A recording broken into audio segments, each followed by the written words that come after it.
আমরা স্পষ্টভাবে বলে দিতে চাই, ছাত্রদেরকে হাইকোর্ট দেখালে চলবে না। হাইকোর্টের নামে আমাদেরকে হাইকোর্টের বারান্দায় ঘোরালে চলবে না। আমরা স্থায়ী সমাধান চাই, যে স্থায়ী সমাধান দেওয়ার এখতিয়ার হাইকোর্টের নেই, সেটা আছে সংসদের। আমরা সংসদ থেকে বিল পাশের মাধ্যমে কোটা ব্যবস্থার স্থায়ী সমাধান চেয়েছি। আমরা জানি ছাত্র আন্দোলনের ক্যান্টনমেন্ট খ্যাত Dhaka college, Eden college, city কলেজের শিক্ষার্থীরা নীলক্ষেত এবং সায়েন্স ল্যাবে যেই দুর্গ করে তুলেছেন, আপনারা এটি অব্যাহত রাখবেন দাবি আদায় পর্যন্ত। আপনাদের ভরসায় আমরা ঢাকার এই অংশটিকে দাবি আদায় পর্যন্ত ছেড়ে দিতে চাই এবং এই ভরসায় থাকতে চাই যে দিক দিয়ে একটি গাড়িও চলাচল করবে না যতক্ষণ না আমাদের দাবি মেনে না নেওয়া হয়।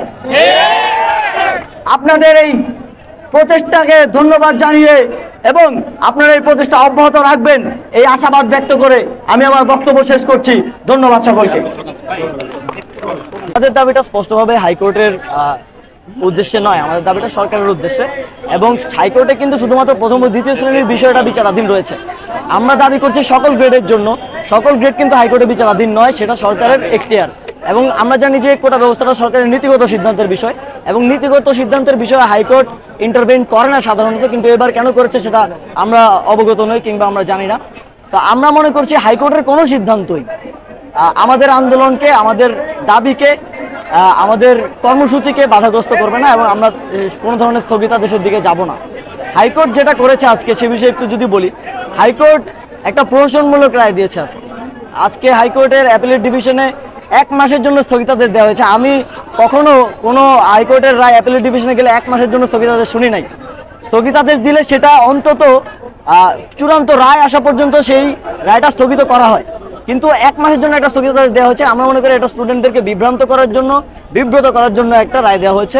কিন্তু ছাত্ররা স্পষ্টভাবে জানে তাদের দাবি কি এবং কিভাবে সেটা আদায় করতে হবে সেটাও তারা জানে। সুতরাং ছাত্ররা এই হাইকোর্টের এই ধরনের প্রহসনমূলক কোনো সিদ্ধান্তে বিভ্রান্ত হবে না বলে আমরা বিশ্বাস করি।